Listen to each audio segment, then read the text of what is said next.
कितने लोगों का आज हाथ उठाओ।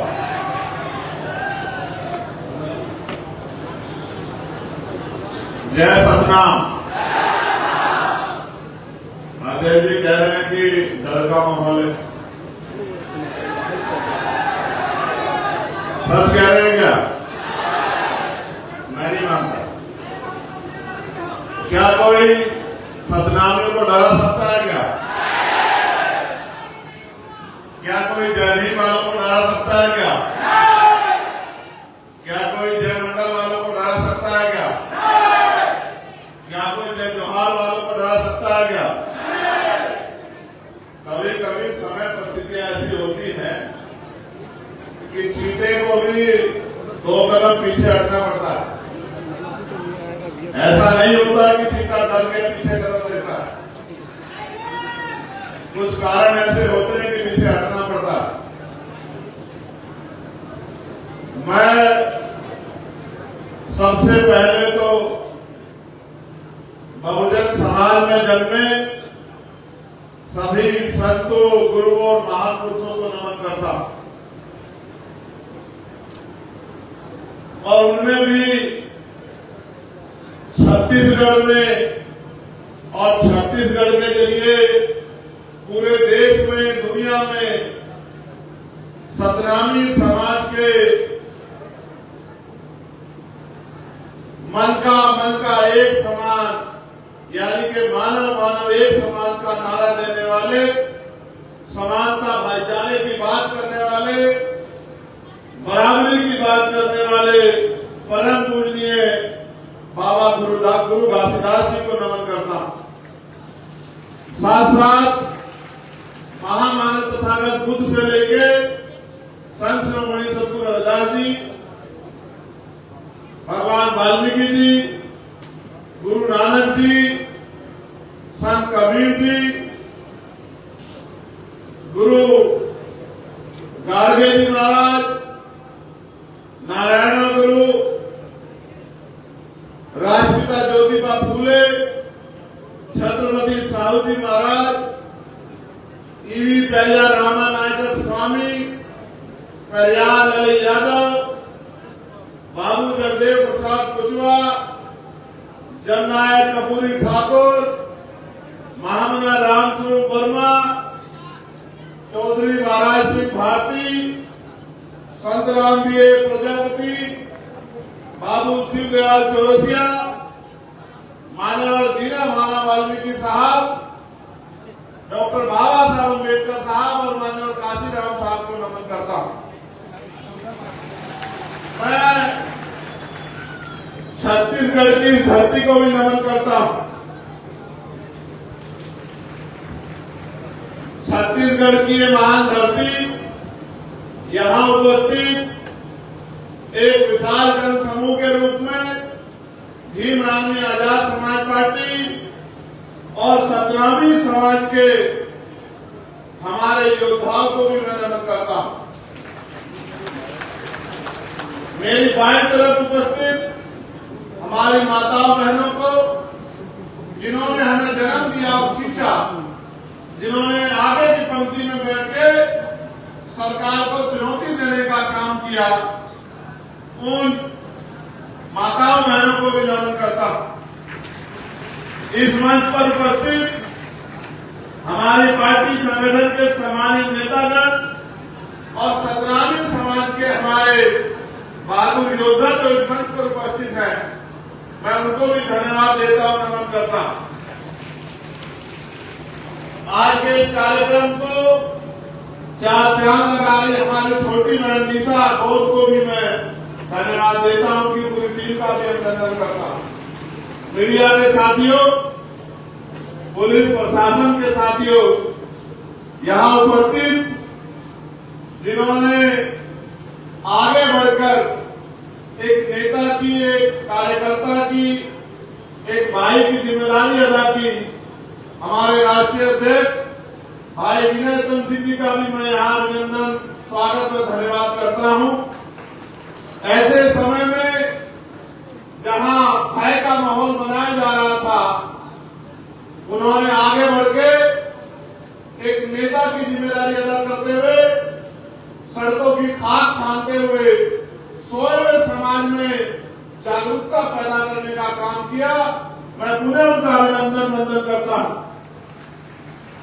इस कार्यक्रम के जो जिम्मेदार साथी हैं, सुरेश महंत जी, प्रकाश टंडन जी, सत्येंद्र जांबे जी, राजकुमार वारे जी, राजकुमार कठोदिया जी, डॉक्टर किरण प्रसाद साहू जी, संजू गहरे जी, मनिंदर सिंह आजाद जी, शिवा जटावर जी, संतोष निराला जी, नीरज अंसोरिया जी, डॉक्टर पीताम्बर जांबे जी, देवेश मोरिसा जी, जो बाहर से साथी आके यहाँ इस परिवार को भी बीमार में एक परिवार है जिन्होंने जिम्मेदारी उठाई। भाई छोटे भाई लंकेश जी जो उड़ीसा के प्रदेश अध्यक्ष हैं, सुनील बैरसिया जी जो मध्य प्रदेश के पूर्व प्रदेश अध्यक्ष हैं, फिरोज जी, टिंकू जी, मनोज जी, आकाश बोस जी, वीरेंद्र कुरे जी, पीताम्बर जांबे जी, मनोज बंजारे जी, आज के जो मुख्य अतिथियों की लिस्ट में संतोष निराला जी, ओम प्रकाश कुरे जी, मोनी कठोदरे जी, नरोत्तम बंजारे जी, आकाश बोस जी, हेमंत खूंटे जी और प्रदीप जी का भी मैं धन्यवाद करता हूं। भाई ये माइक अच्छा नहीं, ये गला पकड़ रहा और आप जानते हैं मैं गला नहीं पकड़ने देता किसी को।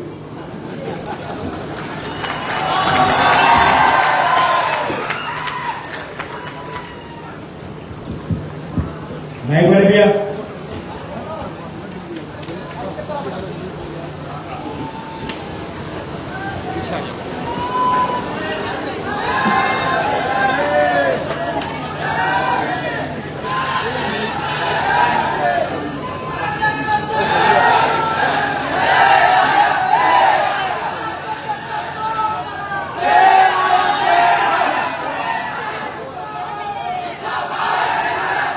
हो जाइए। जब मैं उधर था तो उधर वालों को अच्छा लग रहा था, इधर वालों को अच्छा कम लग रहा था।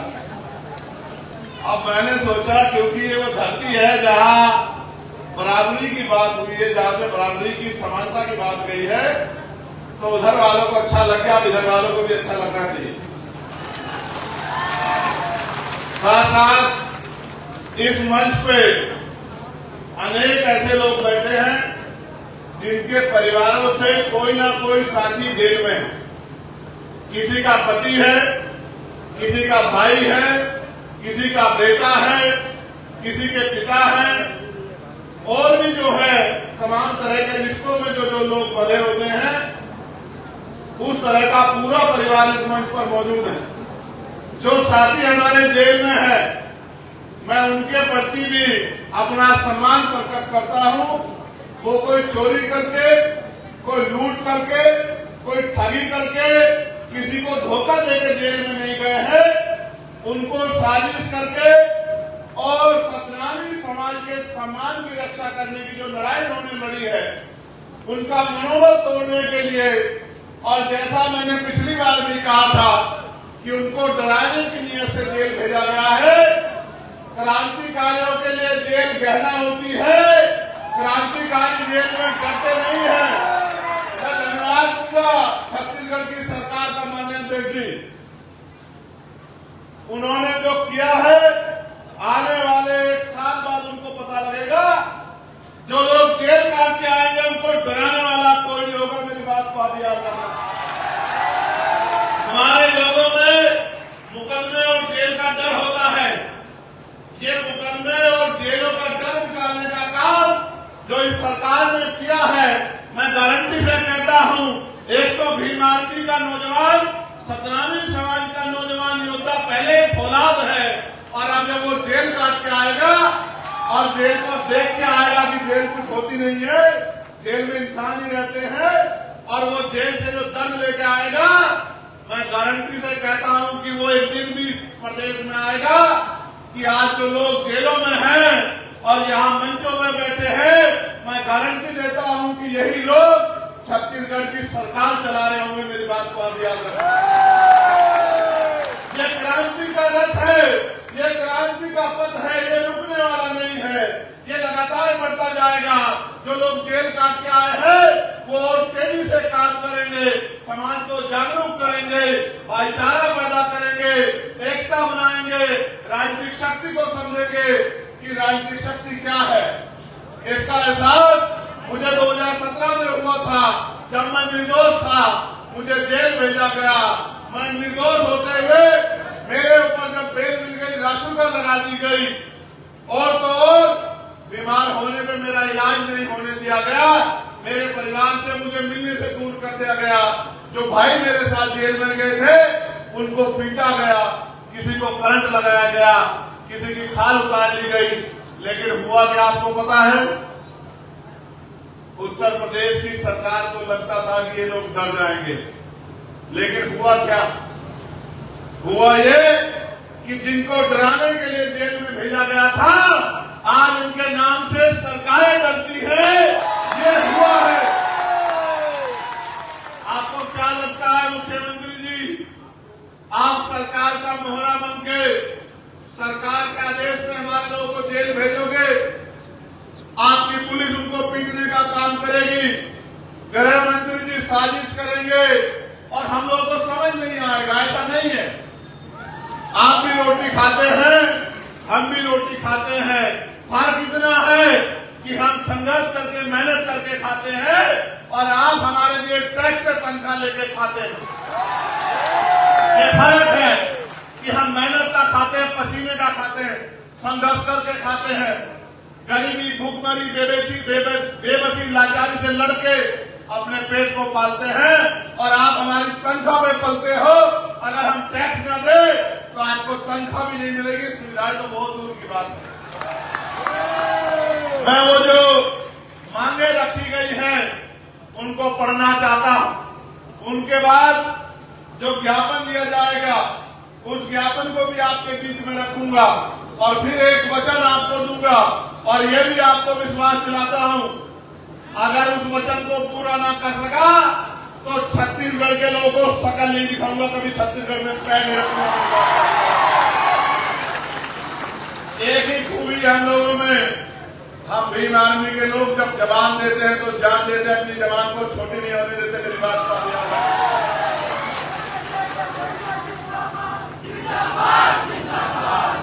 आप जानते हैं इस अन्याय जुल्म के बाद भीम आर्मी के हमारे राष्ट्रीय अध्यक्ष जी ने मोर्चा लिया, सामाजिक न्याय यात्रा शुरू की। ये उसका प्रथम चरण है। ये प्रथम चरण उन लोगों को दिखाने के लिए है जिन लोगों को लगता था कि डर जाएंगे।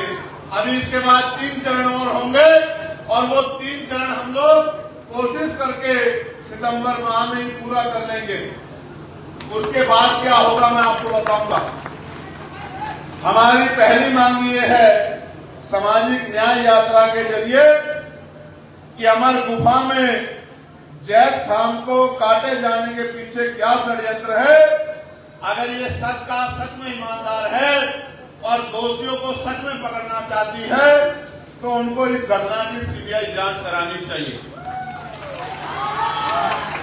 बलौदा बाजार में एसपी कार्यालय व जिला कलेक्टर ऑफिस में आगजनी के पीछे क्या षड्यंत्र है, उसकी भी सीबीआई जांच इस सरकार को करानी चाहिए।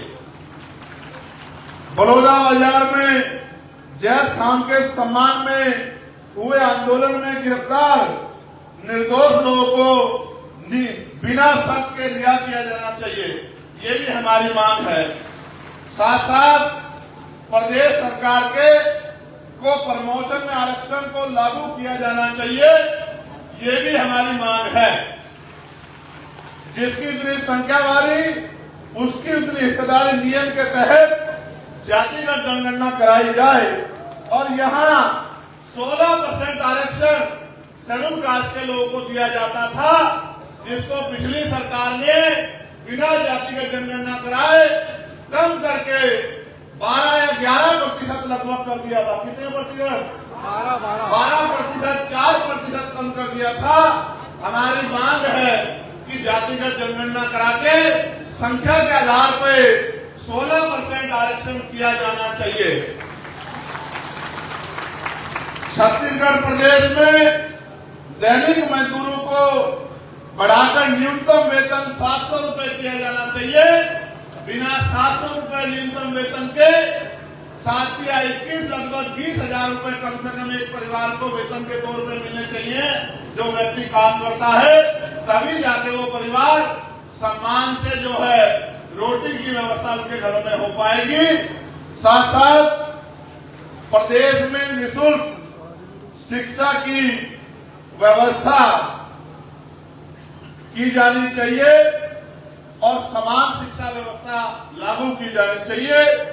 चाहे किसान मजदूर का बेटा हो, चाहे मुख्यमंत्री, विधायक, मंत्री या कमिश्नर, डीएम, एसपी का बेटा हो, सबके बच्चों को सरकारी स्कूल में शिक्षा देनी चाहिए, जिससे कि सरकारी स्कूल में बेहतर से बेहतर शिक्षा आए। साथ साथ प्रदेश में निजीकरण के नाम पर सरकारी प्रतिष्ठानों को बेचने के खिलाफ निजीकरण के सहारे आरक्षण समाप्त करने के षड्यंत्र के खिलाफ भी हम लोग हैं। निजीकरण खत्म किया जाए और सारे निजीकरण जिनका हो गया है उनका राष्ट्रीयकरण किया जाए, ये भी हमारी मांग है और उसमें आरक्षण कोटा लागू किया जाए। मंडल कमीशन की सिफारिशों को पूर्णतः लागू किया जाए और गैर संवैधानिक क्रीमी लेयर को समाप्त किया जाए। साथ साथ प्रदेश में अल्पसंख्यकों के ऊपर और अल्पसंख्यकों में भी मुसलमानों और आदिवासियों के ऊपर जो मॉब लिंचिंग की जा रही है, या जिस तरह से अन्य प्रदेशों में भी बुलडोजर चलाकर उनको आर्थिक नुकसान और उनको डराया जा रहा है, ये बुलडोजर प्रणाली को भी पूर्ण रूप से खत्म किया जाना चाहिए, ये भी हमारी मांग है। साथ साथ प्रदेश में ज्यादातर सड़क दुर्घटनाएं आवारा पशुओं की वजह से हो रही है, जबकि सरकार के द्वारा इनके लिए कई करोड़ों रुपए की गौशाला के नाम पर आवंटित की गई है। उनकी जांच कराकर आवारा पशुओं को गौशाला भेजना चाहिए, जिसकी वजह से प्रदेश में जो सड़क दुर्घटनाएं हो रही है उनपे रोक लगे। आप ये जानते हैं, मैंने महसूस किया है, जहां जहां भारतीय जनता पार्टी की सरकार है वहां इंसानों से ज्यादा इज्जत पशुओं को दी गई है। इंसान सड़क दुर्घटना में मर जाए कोई बात नहीं, जानवर को नुकसान नहीं होना चाहिए। हम तो जानवर को भी प्रेम करते हैं, मगर जिस परिवार का कमाने वाला चला जाता है उस परिवार का क्या होता है, सरकार को इनके बारे में भी सोचना चाहिए। सोचिए, एक्सीडेंट में कोई परिवार का कमाने वाला चला गया, उसकी पत्नी का, उसकी माँ का, उसके पिता का, उसके बच्चों का क्या होगा? उनको पढ़ाई कहाँ से मिलेगी? उनको खाना कहाँ से मिलेगा? उनको बीमार होने पे इलाज की व्यवस्था कहाँ से होगी? उनके लिए कपड़ों की व्यवस्था कहाँ से होगी? उनके सम्मान की रक्षा कहाँ से होगी? इस बात का भी जवाब सरकार को देना चाहिए। तो पशुओं से प्रेम करें, अच्छी बात है, लेकिन इंसानों से भी प्रेम करना चाहिए, ऐसी मेरी मांग है। साथ साथ गरीबी रेखा से नीचे जीवन यापन करने वालों को जीएसटी से मुक्त करना चाहिए। साथ साथ SC/ST के सर्टिफिकेट पर, देखो मेरी बात सुनो, जातिवाद तो दूर नहीं हुआ, छुआछूत तो दूर नहीं हुआ, इतने बड़े बड़े आंदोलन चले, 17वें आंदोलन, फिर भी जातिवाद छुआछूत है। लेकिन छत्तीसगढ़ में भी और देश भर में भी बहुत सारे लोग SC/ST का सर्टिफिकेट बनवा के सामान्य जाति के लोग और SC/ST के नाम पे नौकरी करते हैं। इसका भंडाफोड़ भी छत्तीसगढ़ में हुआ था और हमारे नौजवान साथियों ने नगर होके प्रदर्शन करके सरकार के मुंह पे काली पोतने का काम किया था। सरकार को इसकी जांच कराई जानी चाहिए। अभी तक आरक्षण का कोटा पूरा नहीं हुआ और आरक्षण में इस तरह की चोरियां भी चल रही हैं। साथ साथ हमारे जो साथी आंदोलन को गति देने का काम कर रहे हैं, उससे पहले यहां 1950 से पूर्व शासकीय दस्तावेज मांगे जाने को निरस्त करवाने के बाबत जो है, यानी कि महाराष्ट्र के जो महासमाज के लोग इधर आ गए हैं उनको SC ST का सर्टिफिकेट, SC का सर्टिफिकेट नहीं मिलता है। उनको 1950 से पहला सर्टिफिकेट मांगा जाता है, शासकीय कागज मांगे जाते हैं। उन्होंने भी ज्ञापन दिया है कि हमें SC का सर्टिफिकेट मिलना चाहिए। एक बात मुझे मीडिया के माध्यम से जरूर कहनी है, हमारे नेता यहाँ मौजूद है, मैं वचन देकर कह रहा हूं, जिन लोगों ने सरकार का मुकाबला करके इस समाज पे जो जुल्म हो रहा था सतनामी समाज पे, उसको रोकने के लिए आंदोलन को गति देने का काम किया, अपनी जान की परवाह न करते हुए आंदोलन को आगे बढ़ाने का काम किया। आज पुलिस के लोग आंदोलन से डरकर उनको डराने का काम करते हैं, उनकी जांच कराने का काम करते हैं। मैं सरकार को भी और पुलिस और प्रशासन को भी ये कहना चाहता हूं, सरकारें आती जाती रहती हैं, ऐसा ना हो, ऐसा ना हो कि कमजोर वर्गों के लोगों के हाथों में ताकत आ जाए। कानून संबद्ध करो, संवैधानिक व्यवस्था के अनुरूप करो, कोई बात नहीं, वरना मेरा ये संदेश याद रखना कि रिटायरमेंट के बाद भी जांच होती है, मेरी बात को आप याद रखना।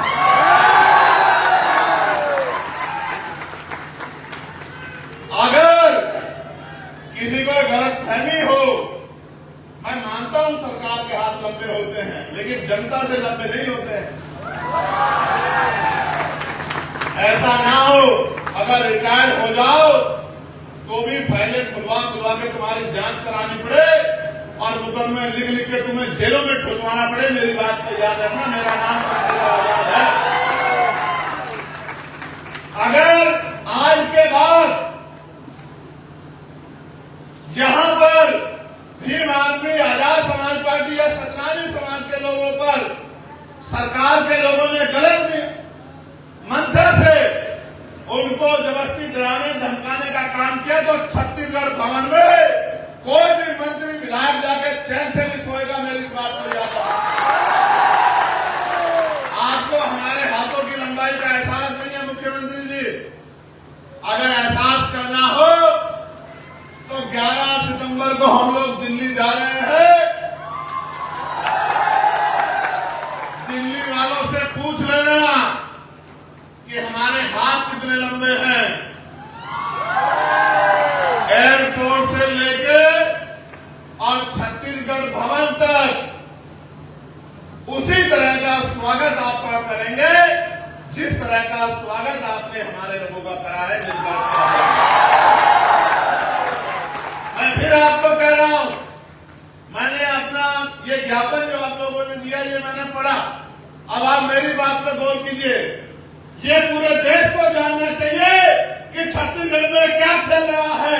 छत्तीसगढ़ की पुलिस और एडमिनिस्ट्रेशन जातीय कुंठा को ध्यान में रखते हुए जिस तरह से रात के अंधेरे में हमारे लोगों को गिरफ्तारी के नाम पर पकड़ने के लिए जाता है और घर में रहने वाली हमारी बहन बेटियों को गलत लिए से देखने का काम करता है, छूने का काम करता है, इस गुंडागर्दी का अंत होगा।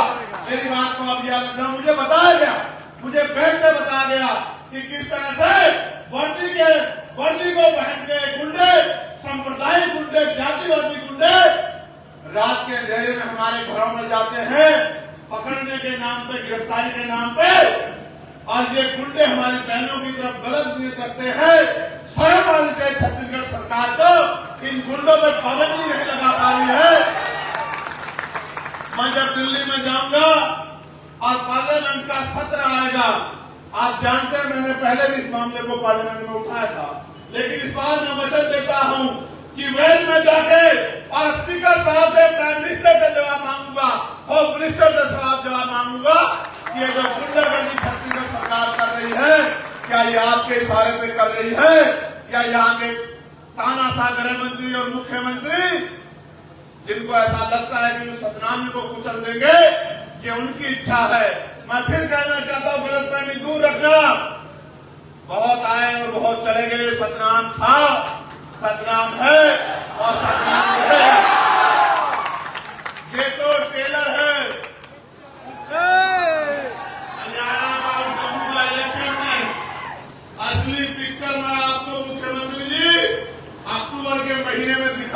काम करूंगा। मेरी बात ये तो टेलर है। इस बार जिस काम को राष्ट्रीय जगी ने आगे बढ़ाया है, मैं छत्तीसगढ़ की गली गली जाके यहाँ सोए हुए समाज में भाईचारा पैदा करने का और टूटे फूटे अपने घरों में रह के इस आंदोलन को गति देने का काम करूंगा। मैं इस बात का आपको वचन देता हूं।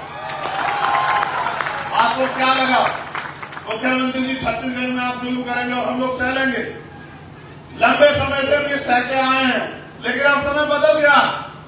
अब वो समय नहीं रहा। अब इस समाज की लड़ाई लड़ने की बागडोर नौजवानों ने अपने हाथ में ली। और आप जानते हो मुख्यमंत्री जी कि संघर्षों के साए में घनघोर जवानी पलती है और प्यार उधर झुक जाता है जिस ओर जवानी चलती है। आपको क्या लगता है कि आप जवानों को गिरफ्तार कर लोगे? आपको शायद याद नहीं पता है कि युवा और वायु को कोई कैद नहीं कर सकता है।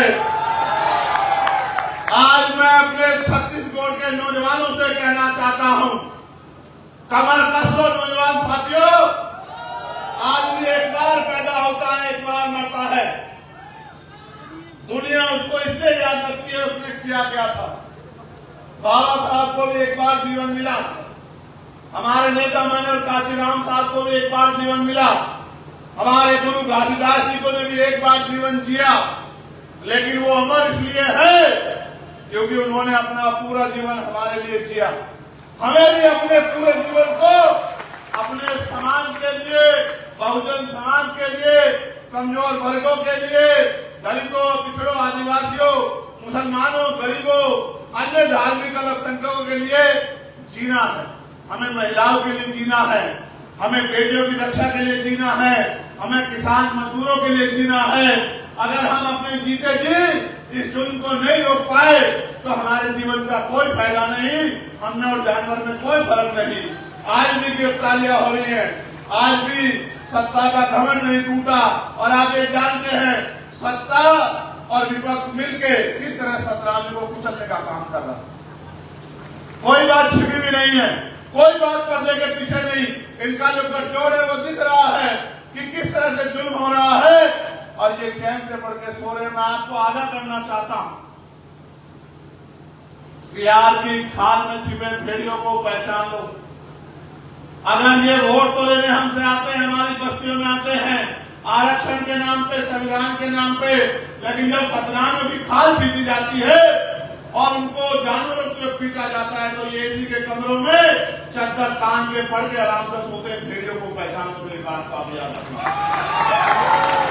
यहाँ जब ये आंदोलन शुरू हुआ तो इसका भी विरोध किया गया। आप ये बताओ, आप तमाम लोग बताओ, अपने दिल पे हाथ रख के गवाही को बताओ, ये आंदोलन जरूरी था या नहीं था? बताओ। पर जो लोग इसका विरोध किए वो आपके अपने थे या आपको कुचलने वाले थे? बताओ। क्या ऐसे लोगों का साथ देना चाहिए? मैं ठेकेदारों को भी कहना चाहता हूं, जो समाज की ठेकेदारी कर रहे हैं उनको भी कहना चाहता हूं। मैं उन ठेकेदारों को भी चैलेंज करना चाहता हूं, ठेकेदारों को भी आगाह करना चाहता हूं। अब युवा पढ़ने लगा है, अब वो देश दुनिया को समझने लगा है, अब वो दो दुश्मन को समझ लगा। ज्यादा दिन ठेकेदारी नहीं चलने वाली नहीं। मेरी बात को आप याद रखें। ना ही ठेकेदारी चलेगी और ना ही ठेकेदार बचेगा। वही बचेगा जो समाज के लिए आहुति देगा, बलिदान देगा। जो लोग जेल में हैं वो अपने लिए जेल में नहीं, वो आपके मान सम्मान की रक्षा के लिए हैं। जब वो जेल से बाहर आएंगे मैं भी आपके बीच में होऊंगा। हम लोग फूल मालाओं से उनका क्रांतिकारियों की तरह स्वागत करेंगे। मेरी बात का सरकार को एहसास नहीं कि है कि उन्होंने क्या किया। सम्मानित साथियों, सितंबर तक चुनाव है। 1 अक्टूबर को हरियाणा का वोटिंग होगा, 1 अक्टूबर को जम्मू का वोट पड़ेगा, आखिरी दौर का। मैं आपको विश्वास दिलाता हूं, पार्लियामेंट चलने के 15 दिन बाद तक अगर हमारे लोग बाहर नहीं आए तो मैं आपको वचन देकर कहता हूं कि मैं छत्तीसगढ़ में पैर नहीं रखूंगा। इस बात की आपको गारंटी देता हूं। कुछ भी करना पड़े, कोई भी कीमत चुकानी पड़े, सड़कों पे आंदोलन हो, आमरण अनशन हो जाए, जान चली जाए, लेकिन छत्तीसगढ़ के भाइयों को हम लोग अकेला नहीं छोड़ेंगे। मेरी बात को अभी मैं माननीय अध्यक्ष जी से भी कहूंगा, भीम आर्मी का उद्गम ही, भीम आर्मी का निर्माण इसलिए किया गया था कि समाज पे होने वाले जुल्म को हम लोगों को रोकना है। आज अगर सबसे ज्यादा जुल्म कहीं हो रहा है तो छत्तीसगढ़ में हो रहा है। मैं माननीय अध्यक्ष जी को कहना चाहता हूं, अपने क्षेत्र के पूरे स्टेट की राजनीति हमारे लिए बाद में है, पहले समाज है, पहले हमारे लोग हैं, पहले हमारी बहन बेटियों की इज्जत है। ये गुंडे हमारी बहन बेटियों की इज्जत की तरफ गलत निगाह उठा रहे हैं। एक भाई का फर्ज बनता है, मर जाए या मार दे। मैं आपसे आग्रह करना चाहता हूं कि आप और समय दो, छत्तीसगढ़ में समय दो, छत्तीसगढ़ में आंदोलन को मजबूत करो। जिस तरह से आपने यहाँ पसीना बहाया, अपने 44 साथियों की ड्यूटी यहाँ लगाओ और छत्तीसगढ़ को अपने पैरों पर खड़ा करो। चुनाव तो जब आएगा देखी जाएगी, लेकिन चुनाव से पहले भी सरकारों को ये पता होना चाहिए कि छत्तीसगढ़ में और सतनामियों में कोई जुल्म बर्दाश्त नहीं किया जाता। सम्मानित साथियों, आप एक बुलावे पे जहां पैसे में लोग नहीं आते, जहां लोग शराब और खाना मांगते हैं, जहां बढ़िया बढ़िया गाड़ियां मांगते हैं, जहां एक तरफ बैरिकेडिंग लगा के आपको डराने का काम किया जा रहा है, वहां आप इतनी बड़ी संख्या में पहुंचे हैं। मैं दोनों हाथ जोड़ के आपका धन्यवाद करता हूं। और ये सरकार को भी ये जन समर्थन देखना चाहिए। आप सोचिए, अभी तो अध्यक्ष जी ने एक इशारा किया था, आने वाले कल में क्या होगा। आप मेरी एक राय को मजबूत करेंगे क्या? जरा हाल उठाकर बताइए। मैं चाहता हूं, जिन लोगों ने हम पे जुल्म किया, जिस सरकारों ने, हम आपस में चर्चा भी कर लेंगे। अभी मैं चाहता हूं उन लोगों का बहिष्कार अब शुरू होना चाहिए। होना चाहिए नहीं होना चाहिए? क्या हमारे घरों के बाद उनके बहिष्कार के बोर्ड लगने चाहिए नहीं लगने चाहिए? क्या हमें उनको बताना चाहिए नहीं बताना चाहिए? आज हम लोग चर्चा करेंगे, इस निकम्मी सरकार को किस तरह उखाड़ फेंकना है, इसकी चर्चा करेंगे। हमें ये सोचना पड़ेगा, जो सरकार हमारे लोग पे जुल्म करेगी, जो हमारे जैद काम की रक्षा नहीं कर पाएगी, जो सतनामी को कुचलने का काम करेगी, उस सरकार को सत्ता में बने रहने का कोई अधिकार नहीं मिलना चाहिए। और अगर ये छत्तीसगढ़ में हो गया तो आप मानना कि फिर हमें समझना पड़ेगा कि कहीं ना कहीं हम लोग कमजोर हो गए। क्या आप लोग अपने आप को कमजोर मानते हो? आज ये देखो, मैं लगातार पार्लियामेंट में आवाज उठा रहा था कि भाई किसान का बेटा हो या मजदूर का बेटा हो, राष्ट्रपति, प्रधानमंत्री, मुख्यमंत्री का बेटा हो, चाहे IAS IPS का बेटा हो, चाहे प्रधान से लेकर विधायक का बेटा हो, सबको सरकारी स्कूल में शिक्षा मिलनी चाहिए। एक ही लाइन में इधर प्रधानमंत्री का बेटा बैठे, इधर मुख्यमंत्री का बैठे, फिर मजदूर किसान का बेटा बैठे, इधर रिक्शा चलाने वाले का बेटा बैठे, बराबर में DM SSP का बेटा बैठे। तो बताओ सरकारी स्कूल में अच्छी शिक्षा मिलेगी नहीं मिलेगी? समान शिक्षा पॉलिसी लागू हो। ऐसे ही चाहे राष्ट्रपति हो या गांव का प्रधान या सरकारी कर्मचारी 4th क्लास का हो या क्लास 1 का, या मुख्यमंत्री राज्यपाल मंत्री हो या विधायक सांसद हो, सबके बच्चों को या उनको भी बीमार होने पे सरकारी अस्पतालों में उनका इलाज होना चाहिए। इससे होगा क्या? इससे होगा ये कि जब एक बेड पे मंत्री जी का इलाज हो रहा होगा, दूसरे बेड पे गरीब किसान का बेटे का इलाज हो रहा होगा, तो डॉक्टर भी समय में मिलेगा, दवाइयां भी अस्पताल के अंदर से मिलेंगी, टेस्ट की मशीनें भी सारी वही होंगी, और तो और गरीबों की जेब कटनी बंद हो जाएगी और अच्छा इलाज जो है गरीबों को और कम कीमत में मिलेगा। इस देश में कब तक गरीब लाचार रहेगा?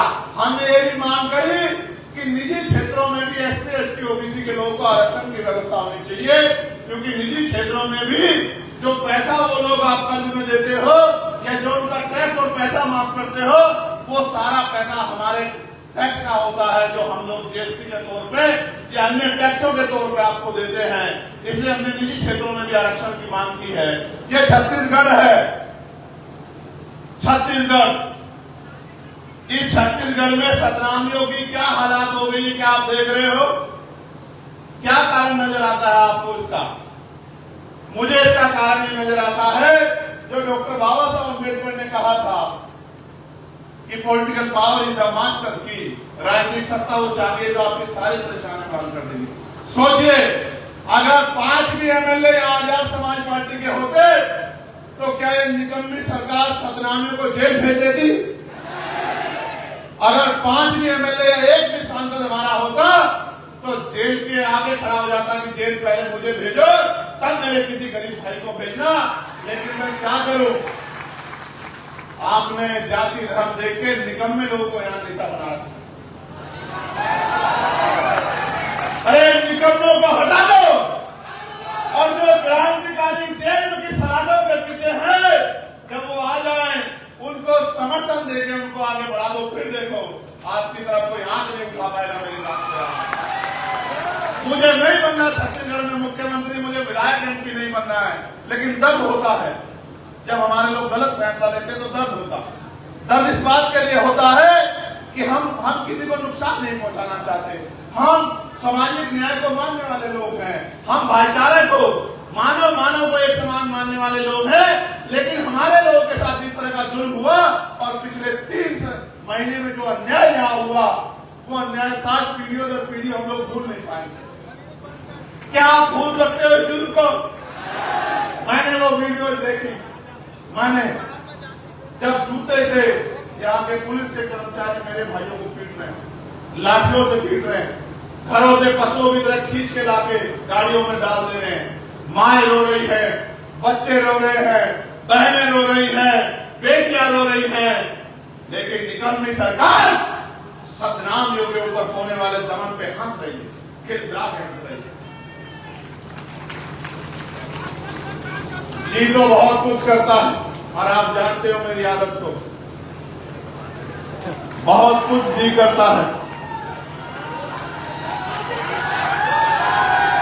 लेकिन मैं आपसे कहना चाहता हूं संवैधानिक रहो।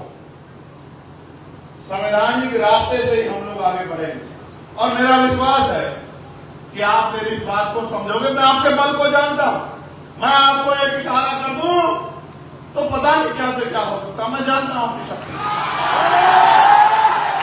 मैं जानता हूं कि छत्तीसगढ़ बंद हो जाएगा, मैं आपकी ताकत को जानता हूं, मैं सतनामियों के झंडे की ताकत को समझता हूं। मगर मैं ये भी बताना चाहता हूं कि हमें अपने गुरुओं के रास्ते पे चलना है, हमें अहिंसा के रास्ते पे चलना है, हमें सत्य के साथ संघर्ष के रास्ते पे चलना है और हमें दमन का जवाब गुस्से से नहीं देना, प्यार से देना।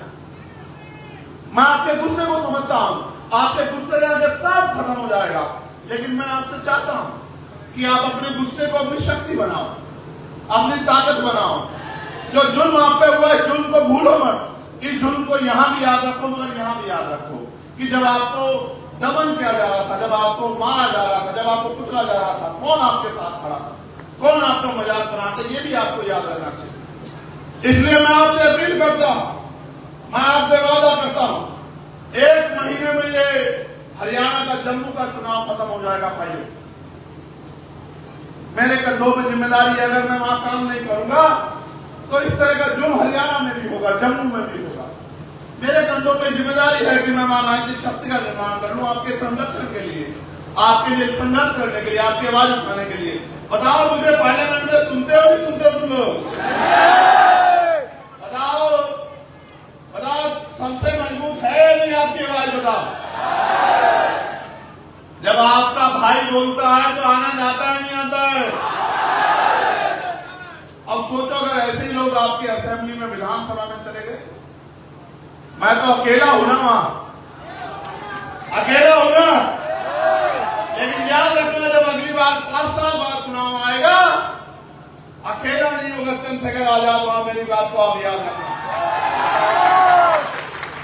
और जिस दिन मेरे जैसे 50 लोग वहां होंगे उस दिन आप देखना आपका हाथ भी फैलेगा किसी का नहीं। किसी गरीब की बेटी पे जुल्म नहीं होगा, किसी को भूखे पेट सोना नहीं पड़ेगा, नौजवान का हाथ रोजगार के लिए फैला नहीं होगा, उसके हाथ में रोजगार होगा, मां बहनों का घर तक रोजगार पहुंचेगा, बेटियों का सम्मान होगा, किसानों को उनकी फसल के दाम मिलेंगे, न्यूनतम वेतन 1000 रुपए होगा, गरीबों की जिंदगी में खुशहाली आएगी। लेकिन हम उसके लिए संघर्ष कर रहे हैं। लेकिन आज जो लड़ाई है वो सम्मान की है। मैं आपसे कहना चाहता हूं, माननीय अध्यक्ष जी अगर आदेश करें तो 1 अक्टूबर के बाद ही हम लोग एक हफ्ते के अंदर ही छत्तीसगढ़ भवन का जोरदार घेराव करेंगे। हम छत्तीसगढ़ भवन की दीवारों को हिला देंगे अपनी गूंज से कि जब तक यहां जुल्म करने वाले वो हाथ चुप नहीं हो जाते और हमारे लोगों को रिहा नहीं कर दिया जाता, हम चैन से नहीं बैठेंगे। आप लोग तैयार हो? आगे सामाजिक न्याय यात्रा में सड़कों पर जाके अपनी आवाज को बुलंद करने के लिए तैयार हो? सोए हुए समाज को जगाने के लिए तैयार हो? मैं आपको विश्वास दिलाता हूं, जितने दिन हमारे लोग अंदर हो रह चुके हैं, अब आगे उतने दिन हमारे लोग अंदर नहीं रह पाएंगे। मेरी बात को आप याद रखना। अब आर पार की लड़ाई हो गई है, बहुत हो गया। रायपुर अब लड़ाई आ गई है और मैं 11 तारीख को जो हमारा आंदोलन है, हमारी रैली है दिल्ली में, उस रैली में भी इस मामले को बड़े पैमाने पर हम लोग उठाने का काम करेंगे। मैं आपसे भी आग्रह करूंगा कि आप लोग भी 11 तारीख को दिल्ली आना। अभी से ट्रेन के टिकट खरीद लेना, बाद में सरकारें ट्रेन कैंसिल कर देंगे। आपको बताया 19 ट्रेन कैंसिल की, आपको बताया कि 19 ट्रेन कैंसिल की है, तो एक दिन पहले आ जाना। हम तो किसान तो मेरे लोग हैं, रूखी सूखी खाकर भी आत्म सम्मान की लड़ाई लड़ते हैं। मैं आपसे आग्रह करूंगा, यहाँ के नौजवान साथी एक बड़ी तादाद में दिल्ली जरूर पहुंचे, जो दिल्ली में बैठे लोगों को भी आपके दर्द का एहसास है। मैं मीडिया के माध्यम से मुख्यमंत्री से पूछना चाहता हूं, ये जो आपकी पुलिस जातीय मानसिकता से, सामंती मानसिकता से सतनामियों के घरों में घुस के गिरफ्तारी के नाम पे हमारी बच्चियों को जो गलत मंशा से, गलत दृष्टि से जो ये अपमान करने का काम कर रही है, क्या इसका जवाब आप दे सकते हैं? आप बेटी बचाओ बेटी पढ़ाओ की बात करते हैं। राष्ट्रपति जी ने भी कहा कि बंगाल में बहुत जुल्म हो रहा है, निःशब्द असहनीय। आज कल ही उपराष्ट्रपति जी ने भी लेटर लिखा, लेकिन ये जो नंगा नाच आपकी सरकार में छत्तीसगढ़ में हो रहा है, ये नहीं दिख रहा है सरकार को। ये राष्ट्रपति जी को, उपराष्ट्रपति जी को, प्रधानमंत्री, गृह मंत्री जी को उत्तर ये छत्तीसगढ़ की सरकार का ये गुंडा राज नहीं दिख रहा है। मैं आपको चैलेंज करके कहता हूं, ज्यादा दिन सतनामियों का सामना सरकार नहीं कर पाएगी। मैं अब जब भी दिल्ली में बैठूंगा तो देश को बताऊंगा कि किस तरह का जुल्म जो है वहां यहाँ की सरकार कर रही है। मैं बताऊंगा किस तरह से हमारी बहन बेटियों का अपमान पुलिस कर रही है, और पुलिस अपने आप नहीं कर रही, सरकार के इशारे पे कर रही है। ये बर्दाश्त नहीं किया जा सकता। आप यहाँ इतनी बड़ी संख्या में पहुंचे हो, मैं आपको पूरे धन्यवाद देता हूं। जो परिवार यहाँ उपस्थित है, जिनके बच्चे जेल काट रहे हैं, मैं उन बहनों से भी कहूंगा कि वो मंच पे सामने है परिवार, जिनके परिवार से बेटा बेटी पति भाई जो तमाम लोग जेल काट रहे हैं, उनको यहाँ सामने आना चाहिए। समाज को देखना चाहिए कि क्रांतिकारियों के परिवार कैसे होते हैं, संघर्ष के परिवार कैसे होते हैं, बलिदानियों के परिवार कैसे होते हैं। इन परिवारों को यहाँ क्रमबद्ध खड़े हो जाइए। इन परिवारों को आपको देखना चाहिए, धरना सेठ नहीं है ये। आ जाओ ऊपर आ जाओ, जो वहां पर परिवार उनका वो सामने आ जाओ, उनको व्यवस्था कराओ ऊपर बुलाने की, जो परिवार के लोग वहां। आप देखो ये छोटे छोटे बच्चे, ये बहने, ये बहते आंसू, ये उम्र आपसे जवाब मांगती है, पूरे देश से जवाब मांगती है, और छत्तीसगढ़ की सरकार से जवाब मांगती है कि क्या ये गुंडागर्दी स्वीकार करनी चाहिए। ये जो बच्चे, ये उन परिवारों के, निर्दोष परिवारों के बच्चे हैं जिनका जुर्म इतना था कि वो यहाँ समाज को जागरूक करने का काम कर रहे थे। क्या अपने लोगों को जागरूक करना अपराध है? अगर अपराध है तो ये अपराध तो बाबा साहब ने भी किया, ये अपराध तो गुरु घासीदास जी ने भी किया, ये अपराध तो माननीय काशीराम साहब ने भी किया और उनकी संतानें भी करती रहेंगी। मेरी बात को आप याद रखना। क्या चाहते हो जेल से? मैं तो अध्यक्ष से कहूंगा कि अक्टूबर माह में वो ऐलान कर दे कि सामूहिक गिरफ्तारी का। हम लोग छत्तीसगढ़ की जेल देखना चाहते हैं कि छत्तीसगढ़ की जेलों में कितना दम हम देखना चाहते हैं। आंदोलन चलेगा, आंदोलन रुकेगा नहीं, आंदोलन आगे बढ़ेगा, आंदोलन गति पकड़ेगा, आंदोलन शक्तिशाली होगा और आंदोलन के आगे ये निकम्मी सरकार घुटने टेक देगी। मेरी बात को आप याद रखना। आप देखो, ये आपके बीच के परिवार हैं, ये कोई राजनीतिक लोग नहीं हैं, ये वो लोग हैं जिनके बच्चों ने जेलें काट रहे, जिनके परिवार के लोग जेल काट रहे। बताओ, इनमें से कौन सा धन्ना सेठ है? इनमें से कौन सा आरोपी है? इनमें से कौन सा जो क्रिमिनल है? साहब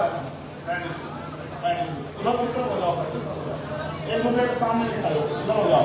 ये जो अभी आए ना बहनों खड़े रहे, नौजवान लोग उधर से जाओ, उधर नौजवान खड़े। आप समाज के लोग बताओ, अपने दिल में हाथ रख के गवाही को बताओ, ये किसी उद्योगपति के परिवार के लोग हैं, किसी नेता के परिवार के लोग हैं, या गरीब आपके बीच के कमजोर नौजवानों जो समाज की लड़ाई लड़ रहे हैं उनके बच्चे? बताओ, उनके परिवार के लोग बताओ, दोनों हाथ उठा के बताओ, ये समाज के वफादार परिवार है या ये समाज को धोखा देने वाले परिवार है? बताओ, क्या इन परिवारों का सम्मान होना चाहिए, नहीं होना चाहिए? जब तक हम क्रांतिकारियों का सम्मान नहीं करेंगे, बलिदानियों का सम्मान नहीं करेंगे, तो हमारे बीच से कोई क्रांतिकारी बलिदानी जन्म नहीं लेगा। मैं इन परिवारों को दोनों हाथ जोड़ के नमन करता हूं और मैं उनको विश्वास दिलाता हूं, कभी संघर्ष खाली नहीं जाता। आज जो हमारे भाई जेल काट रहे हैं, कल ये समाज उनको इतना सम्मान देगा कि वो MP MLA बन के यहां रायपुर में उनके अधिकारों के लिए लड़ेंगे। मेरी बात को आप याद रखना।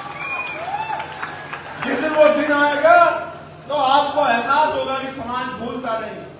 क्या समाज इनको भूल जाएगा? नहीं भूलेगा समाज।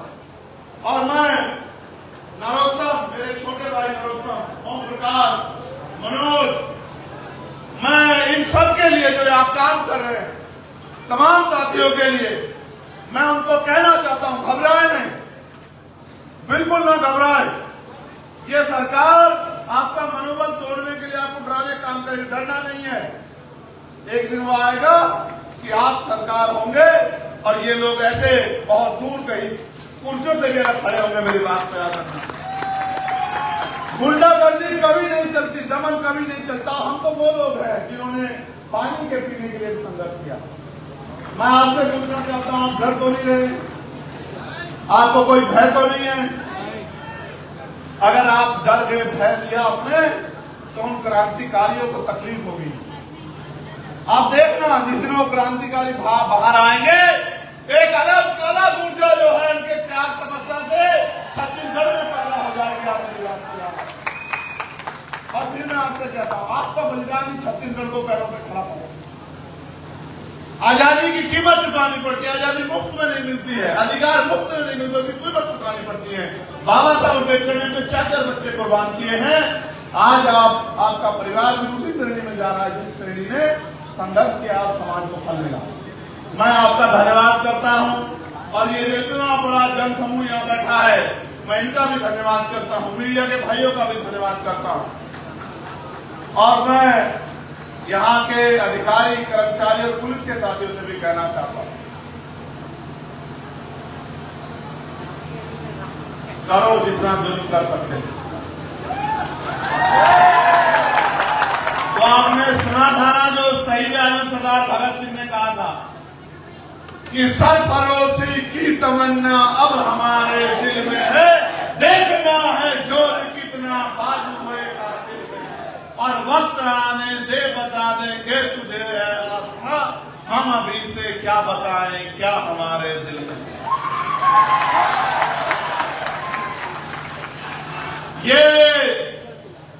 ये नीला झंडा नहीं, ये नीला कफन है। ये कफन हम लोगों ने अपने सर पे इसलिए बांधा है कि हमारे प्राण चले जाएंगे लेकिन हम समाज पे जुल्म नहीं होने देंगे, उनके अधिकारों को छीनने नहीं देंगे। आज जब नौजवान इस नीले पट्टे को गले में पहनता है तो अपने आप में खुद को गौरवान्वित महसूस करता है। और आप जानते हैं हमारा तो झंडा भी सफेद और नीला है।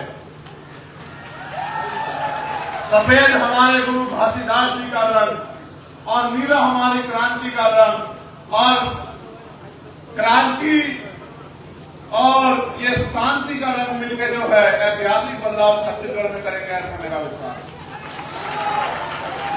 मैं आपसे कहूंगा कि अब आप सब लोग जब जब आपको ऐलान किया जाएगा और आपको बुलाया जाएगा, जब जब सड़क पे संघर्ष होगा, जब जब सामाजिक न्याय यात्रा आपके क्षेत्रों से गुजरेगी, तो आप लोग क्रांतिकारियों का फूल मालाओं से स्वागत करोगे, ऐसा मेरा विश्वास है। बताओ करोगे नहीं करोगे? कोई नाम पूछने लग जाएगा पुलिस का आदमी, आधार कार्ड देखने में डर तो नहीं जाओगे? पक्का?